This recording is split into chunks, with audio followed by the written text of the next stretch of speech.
انسان کو اللہ نے فضیلت دی ہے روحانی زندگی کی وجہ سے. جس کی روح اچھی ہوگی جسم سے نکلنے والے اعمال اچھے ہوں گے. روح گندی ہوگی جسم سے نکلنے والے اعمال گندے ہوں گے. کہتے ہیں نا موسیقی روح کی غذا ہے, گندے لوگوں کی روح کی غذا ہے. اچھے لوگوں کی روح کی غذا قرآن کی تلاوت اور ذکر اللہ ہے. ہمارے حضرت جب ذکر کیا کرتے تھے نا عجیب کیفیت ہو جاتی تھی. ایک شعر پڑھا کرتے تھے, دم رکا سمجھو اگر دم بھر بھی یہ ساغر رکا, میرا دور زندگی ہے یہ جو دور جام ہے. کیا زبردست شعر ہے. اللہ کے ذکر کو نا شراب سے تعبیر کیا ہے. جیسے شرابیوں کو شراب محبوب ہوتی ہے نا, اور شراب خانے میں جب وہ جاتے ہیں, مے خانہ جسے کہتے ہیں, آواز صاف آ رہی کہ نہیں آ رہی؟ مے خانے میں شرابی جاتے ہیں تو شراب کے جام چل رہے ہوتے ہیں. ادھر ایک پیا, ختم ہوا, لیا دوسرا پیا, ٹھیک ہے نا. تو جیسے شرابی کو شراب سے عشق ہوتا ہے اور وہ کہتا ہے دم رکا سمجھو, کہہ رہے سمجھو میرا دم رک گیا, دم بھر بھی یہ ساغر رکا, ایک دم کے لیے بھی اگر یہ دور رک گیا تو میرا دم ختم, میں مر جاؤں گا, میں برداشت نہیں کر سکتا. میرا دور زندگی ہے یہ جو دور جام ہے, یہ جو شراب کا دور ہے نا یہی میری زندگی کا بھی دور ہے. میرے بلڈ کی جو سرکولیشن ہے وہ اسی سرکولیشن کی وجہ سے جو شراب کے پیالے جو گھوم رہے ہیں. تو حضرت اللہ کے ذکر کے بارے میں یہ شعر پڑھا کرتے تھے کہ اللہ کے ذکر کی ہمیں ایسی لت پڑ گئی ہے, ایسا چسکا لگ گیا ہے جیسے شرابی کو شراب کا چسکا لگتا ہے. تو حضرت بڑے مزے سے ذکر اللہ کے بارے میں یہ شعر پڑھا کرتے تھے, دم رکا سمجھو اگر دم بھر بھی یہ ساغر رکا, کہ اللہ تیرے نام کی لذت اور تیرے نام کا چسکا ہمیں ایسا لگ گیا ہے کہ دنیا کی کوئی بھی نعمت ہم سے چھین لی جائے ہم مریں گے نہیں. کوئی ہم سے تیرا نام لینا چھڑوا دے, کوئی ہماری زبان پہ تیرا ذکر کرنا ہم سے چھڑوا دے, ہم ایک سیکنڈ کے لیے بھی زندہ نہیں رہ سکتے. یہ کیفیت ہوتی ہے کس کی بھائی؟ اہل اللہ کی, جن کی روح پاکیزہ ہوتی ہے. اور جن کی روح ناپاک ہوتی ہے, جب تک وہ اداکاراؤں کے ڈانس اور ناچ نہ دیکھ لیں اور ان کے ناچ گانے کا میوزک نہ سن لیں, ان کی روح کو تسکین بولو نا بھائی نہیں ملتی. تو روح کی بات ہے. جیسے ہیروئنچی کو اور شرابی کو اس کی باڈی کو تسکین ہیروئن اور شراب سے ملتی ہے, لیکن جس انسان کو اس گندگی کی عادت نہیں ہے اسے تسکین کے لیے شراب اور ہیروئن کا سہارا نہیں لینا پڑتا. اسے تو بدبو آتی ہے, اسے تو گھن آتی ہے. تو مسئلہ ہی سارا کس کا ہے بھائی؟ روح کا ہے. تو اللہ تعالیٰ نے جبریل علیہ الصلاۃ والسلام کے ذریعے انسان کی روح کو طاقت دی ہے. تو روح پاکیزہ بنتی ہے برے اعمال کو چھوڑنے سے اور عبادت کرنے سے. اور جیسے جیسے عبادت کرتا ہے انسان, روح اور زیادہ پاکیزہ ہونا شروع ہو جاتی. یعنی اگر آپ کی روح میں پاکیزگی نہیں ہے تو آپ عبادت شروع کر دو, پیدا ہونا شروع. اور جیسے جیسے پاکیزگی آئے گی, عبادت جو مشکل لگ رہی تھی وہ عبادت آسان ہونا شروع ہو جائے گی. تو آج باڈی کی طرف تو ہماری قوم کی تو نہ باڈی کی طرف توجہ ہے نہ روح کی, لیکن میں تو ان لوگوں کی بات کر رہا ہوں جو لبرل لوگ ہیں, وہ روح کو تو بالکل فوکس کرتے ہی نہیں ہیں. اور ہمارے ہاں تو نہ روح کی فکر اور نہ جسم کی فکر, کسی چیز فکر لیس, ٹینشن فری زندگی. ٹینشن تو فری نہیں ہے لیکن فکر فری کہہ سکتے ہیں, جس کی وجہ سے ٹینشن ہی ٹینشن, کیونکہ جب نہ ادھر کے نہ ادھر کے تو پھر ظاہر ہے کھا کھا کے دھماکے سے پھٹ جائیں گے, اور روحانی زندگی کا تو بیڑا غرق. تو رمضان میں اللہ تعالی دیکھو روح کو طاقت ملتی ہے نفس کے خلاف مجاہدہ کر کے. جب آپ دنیا میں دو طاقتیں, دو نظریات چل رہے ہیں, جو مذہب مخالف لوگ ہیں نا وہ کہتے ہیں انسان کی ہر خواہش پوری ہونی چاہیے. ان کی پوری دوڑ دھوپ اور قانون سازی اسی کے لیے. مکان سستا ہو جائے, روٹی سستی ہو جائے, کپڑا سستا ہو جائے, ہر ایک کا علاج فری ہو جائے, یہ ہو جائے وہ ہو جائے, جس کے جو دل میں خواہش آئے وہ خواہش پوری ہو جائے. اسی کو انٹرٹینمنٹ کہتے ہیں, اسی کو عیاشی کہتے ہیں. اسلام نے ہمیں بتایا ہے کہ تم جتنی خواہشات پوری کرو گے ہر خواہش مزید خواہشات کو پیدا کر کے جائے گی. جیسے کورونا وائرس کے کہتے ہیں نا 1 سے 100 ہو جاتے ہیں. اب جس نے پہلا وائرس پیدا کر دیا یا خود بخود ہو گیا قدرت کی طرف سے, تو بس ایک دفعہ کیا, اب وہ ملٹیپلائی, بولو بھائی, ہوتا چلا جا رہا ہے نا. ایک خربوزے کا بیج ڈال دو, اب مزید بیج پیدا کرنے کی ضرورت نہیں ہے, وہ اسی سے خود بخود پیدا ہوتے چلے جائیں گے. اسی لیے شاعر نے کہا ما قضى احد منها لبانته ولن انتهى عرب الا الى عربی, کہ اس دنیا میں آج تک کسی نے اپنی خواہشات پوری نہیں کی ہیں. جس نے ایک خواہش پوری کی تو وہ ایک خواہش جب ختم ہوئی تو ہزاروں خواہشات کو پیدا کر کے ختم ہوئی ہے. وہ یہ جو ہمیں نظر آ رہے ہیں نا, بہت سے لوگ لائف کو انجوائے کر رہے ہیں, ان کی ہر خواہش پوری ہو گئی, ابھی انہیں کچھ بھی نہیں چاہیے.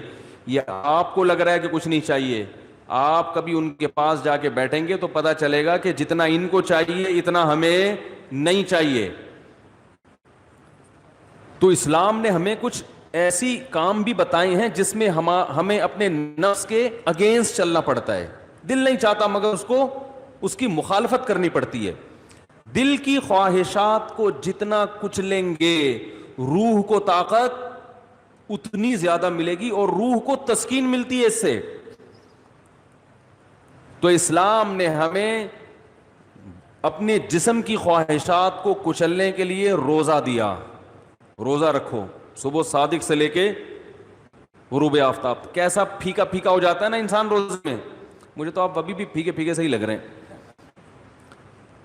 عجیب سا نا, نہ کسی کام کا دل لگ رہا ہے, بیٹھے ہوئے ہیں, نہ گٹکا کھا سکتے ہیں, نہ پان کھا سکتے ہیں, نہ سگریٹ پی سکتے ہیں, نہ چائے پی سکتے ہیں, نہ کھانا کھا سکتے ہیں. سوکھا سوکھا سا منہ ہوتا ہے سب کا. روزے کی حالت میں دیکھو سب کی حالت کیا ہوتی ہے. کسی کام میں دل نہیں لگ رہا. اللہ نے کہا بس 1 نہیں 2 نہیں 3 نہیں 4 نہیں, کتنے 29 یا 30. آسان کام تھوڑی ہے. پھر ہاتھ باندھ کے اللہ کے سامنے کھڑے ہو جانا, نماز میں باؤنڈ کر لینا اپنے آپ کو. آج دنیا میں دنیا پرستوں کے لیے سب سے قیمتی چیز ٹائم ہے. وہ ٹائم کہتے ہیں کہ اتنی دیر ہم مسجد میں اللہ کے سامنے ہاتھ باندھ کر کھڑے رہیں, اس سے ہمیں ملتا تو کچھ بھی نہیں ہے, تو یہ تو ٹائم ویسٹنگ ہے. تو اللہ نے کہا کہ کرو یہ کام, تمہارا دل نہیں چاہتا مگر تمہیں کرنا پڑے گا. تو جب انسان بار بار بار بار اپنی خواہشات کے اگینسٹ چلتا ہے نا, تو اس کی روح کو طاقت ملنا شروع ہو جاتی. اتنی روحانی قوت اس کے اندر پیدا ہوتی ہے, وہ کچھ کر کے دکھاتا ہے جس کا لوگ تصور نہیں کر سکتے تھے. یہ جو اسلاف کے واقعات ملتے ہیں, عشاء کی نماز میں کھڑے ہوئے اور فجر تک نماز پڑھتے رہے, یہ تو تواتر سے ثابت ہے. بعض لوگ اس کا مذاق اڑاتے ہیں کہ یہ ممکن نہیں ہے, اور بعض کہتے ہیں وہ حدیث میں تو آتا ہے کہ جس نے 1 دن میں 3 دن سے کم میں قرآن ختم کیا اس نے سمجھا ہی نہیں. اس حدیث کا مطلب کیا ہے وہ میں کسی اور موقع پہ بتاؤں گا, ورنہ وہ سارا موضوع چینج ہو جائے گا. اسلاف سے صحابہ سے تواتر کے ساتھ ثابت ہے کہ ایک رات میں ایک رکعت میں پورا قرآن ختم کیا انہوں نے. حدیثوں کا مطلب جو ہے نا پروفیسروں سے مت پوچھو, یہ صحابہ اور تابعین سے پوچھا کرو کہ کون سی حدیث کا کیا مطلب ہے. حضرت عمر رضی اللہ تعالیٰ عنہ نے حضرت عثمان کی طرف ایک دن اشارہ کر کے فرمایا کہ مجھے اس شخص سے محبت کیوں نہ ہو, یہ وتر کی 1 رکعت میں پورا قرآن پڑھ لیتے ہیں. وتر کی جو 30 رکعت ہے نا, اور حجر اسود کے سامنے کھڑے ہوتے ہیں اور پوری رات 1 رکعت میں پورا قرآن. حضرت عمر کا اپنا معمول کیا تھا, فجر میں اتنی لمبی نماز پڑھاتے تھے, آج تو ہم افورڈ ہی نہیں کر سکتے. صبح صادق کا وقت جب شروع ہوتا تو نماز شروع کی جاتی, اور سورج نکلنے سے پہلے سلام پھرتا تھا فجر کا. کتنے گھنٹے کی نماز ہو گئی فجر کی. اور نماز میں تلاوت کرتے کرتے کرتے بعض دفعہ اللہ کے خوف سے رو کے گر جایا کرتے تھے. فجر میں حضرت عثمان رضی اللہ تعالی عنہ پوری سورہ یوسف پڑھتے تھے. ایک تابعی کہتے ہیں کہ میں نے سورہ یوسف حضرت عثمان کے پیچھے فجر میں سن سن کے یاد کر لی, زبانی یاد ہو گئی مجھے. کتنی لمبی لمبی ان لوگوں کی نمازیں تھیں, کتنی لمبی لمبی ان لوگوں کی دعائیں تھیں, کتنی. آج بالکل عبادت کا ذوق اور شوق ختم. اور پہلے عورتوں میں عبادت کا ذوق مردوں سے بھی زیادہ تھا. مرد تو وہ تھڑے چھڑے پہ جا کے بیٹھ گئے, دو چار لونڈے لپاڑے بیٹھ گئے, کچھ ادھر بات کر لی, کچھ ادھر چلے گئے, ڈبو اسنوکر. خواتین تو گھروں میں وہ تو عبادت میں آگے تھیں. آج سب کے ہاتھ میں کیا آ گئے؟ موبائل, واٹس ایپ, بس ہر وقت. میری والدہ اللہ ان کی مغفرت فرمائے, آخر عمر میں تقریباً 1.5-2 سال ان کا دماغ کام نہیں کرتا تھا. جیسے قومے کی کیفیت ہوتی ہے نا, یہ ہو گئی تھی کیفیت. تو ہوش نہیں تھے ان کو, کوئی بات بتاؤ سمجھ میں نہیں آتی تھی. لیکن تسبیح جیسے ہی پکڑاتے تھے نا, فوراً چلنا شروع, اور زبان بھی چلنا شروع. کیوں؟ لاشعور میں یہ چیز, بولو نا بھائی, بیٹھ گئی. کیونکہ زندگی بھر تسبیح پڑھی ہے نا, تو اب ہوش نہیں ہے. تو جیسے ہی تسبیح ہاتھ میں آئی, اللہ کا نام شروع. میرے بڑے بھائی جب سورہ یاسین کی تلاوت کرتے ان کے سامنے, تو سورہ یاسین کا تلاوت کے جو کوئی لفظ چھوٹ جاتا نا, تو وہ ان کی زبان سے نکل جاتا تھا. جیسے آخری لفظ آ رہا ہے نا مبین, تو وہ رک گیا تو وہ ان کی زبان سے نکل. ایک لاشعور میں سورہ یاسین بہت پڑھی ہے انہوں نے. تو میں نئی نسل کو دیکھ کے یہ پیشگوئی کر سکتا ہوں کہ جب ہمارا بڑھاپا ہو, اللہ ہم سب کو بچائے, تو پتہ نہیں ہمارا حال کیا ہوگا. ہوش میں نہیں ہوں گے. کوئی تسبیح لا کے پکڑائے گا تو ایسے لگے گا جیسے یہ پتھر ہے. جیسے ہی موبائل لا کے پکڑائیں گے نا, ٹھک ٹھک چلنا, فوراً سب سے پہلے لاک کھلے گا اس کا.